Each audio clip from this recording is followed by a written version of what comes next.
ગીર સોમનાથ જિલ્લાના તાલાલા તાલુકાના ઘુસિયા ગામે 6 માસ પહેલા ડિમોલેશન હાથ ધરવામાં આવ્યું હતું, જેને લઈ સ્થાનિક પરિવારો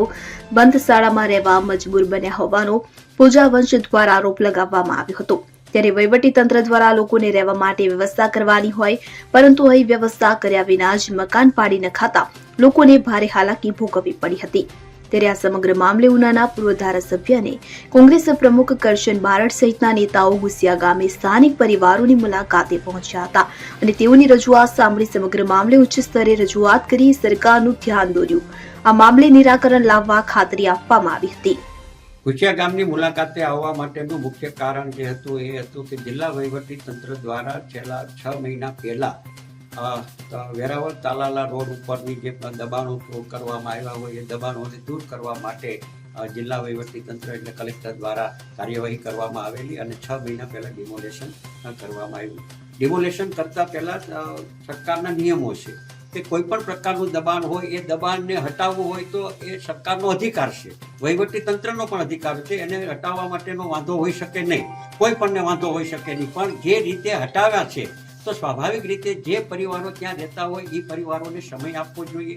એને અગાઉથી નોટિસ આપવી જોઈએ, એને અગાઉથી ચેતવણી આપવી જોઈએ કે આટલા સમયમાં તમારું ડિમોલેશન કરવામાં આવશે। હવે ડિમોલેશન કર્યા પછી એ પરિવારોના મકાનને પાડીને તમે એને બે ઘર બનાવી દીધા તો એ રહેવા ક્યાં જાય ગામમાં? એને જો જ્યાં સુધી એને જમીન ફાળવવામાં ના આવે, સરકાર દ્વારા 100 ચોરસ મીટરનો પ્લોટ ના આપવામાં આવે કે અન્ય જગ્યાએ એને જમીન જ ફાળવવામાં ના આવે તો એ મકાન ક્યાંથી બનાવે? અને મકાન બનાવે તો આર્થિક રીતે તો નાના અને નબળા માણસો છે, મજૂરી ઉપર કામ કરે છે, જે ઘરની અંદર અત્યારે અહીંયા ઊભા છીએ અને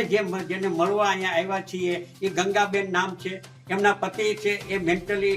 બીમાર છે, એમના એક દીકરા છે, એ દીકરા જે અત્યારે અહીંયા જુઓ તો એ કેન્સરની એમને અસર છે, એ કેન્સરથી પીડિત છે, આ કેન્સરના દર્દી છે એમના દીકરા જે છે, એમના પતિ જે છે એ મેન્ટલી ઇફેક્ટ છે, હવે કમાનાર કોઈ નથી અને આવા પરિવારને બેઘર કરી દીધા પછી આજે એ પરિવારોને ગામના આગેવાનોએ ડિમોલેશન કર્યા પછી જૂની જે પ્રાથમિક શાળા જે હતી એ પ્રાથમિક શાળાની અંદર કન્યા અને કુમાર આ બંને જે શાળા એક કરવામાં આવી છે અને એ અત્યારે જૂની પ્રાથમિક શાળા ખાલી થતા એના જે રૂમો છે એ રૂમોની અંદર આ પરિવારોને આશરો આપવામાં આવ્યો છે। છેલ્લા 6 મહિના થયા, 6 મહિના પછી પણ હજી જિલ્લા વહીવટી તંત્ર દ્વારા એમને જમીન ફાળવવા માટેની કોઈ કાર્યવાહી થઈ હોય એવું જણાતું નથી, અથવા જિલ્લા વહીવટી તંત્રમાં આ સ્થળની નથી મામલતદારે મુલાકાતે આવ્યા, નથી તાલુકા વિકાસ અધિકારી આવ્યા, તો આ લોકો જાય ક્યાં? એટલે આજની મુલાકાતનો હેતુ જે છે એ આ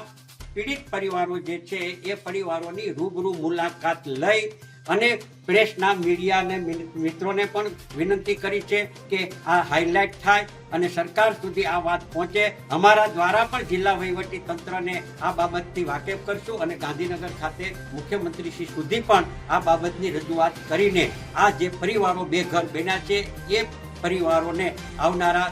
દિવસોની અંદર વહેલામાં વહેલી તકે સમય બગાડ્યા સિવાય આ પરિવારોની મુશ્કેલીઓને ધ્યાનમાં રાખીને સરકાર ને જિલ્લા વહીવટી તંત્ર તાત્કાલિક અસરથી જમીનની ફાળવણી કરવામાં આવે, અથવા જમીનની ફાળવણી ન કરે તો સરકાર અન્ય રીતે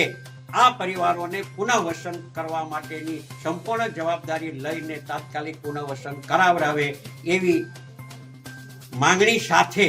એવી રજૂઆત સાથે આ પરિવારને રૂબરૂ મળીને એમની વ્યથાને સાંભળીને એની લાગણીઓ સરકાર સુધી પહોંચે અને એમની જે માંગણી જે છે એ માંગણી આવનારા દિવસોમાં વહેલી તકે સરકાર દ્વારા સંતોષાય એના ભાગ તરીકે આજે અમે રૂબરૂ મુલાકાતે આવ્યા છીએ। દીપક જોશી સાથે સેન 24 ન્યૂઝ, ગીર સોમનાથ। હવે જુઓ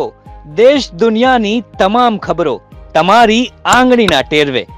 ઉઠાવો મોબાઈલ અને ગૂગલ પ્લે સ્ટોર પરથી ડાઉનલોડ કરો અમારી CN24 ન્યૂઝ મોબાઈલ એપ।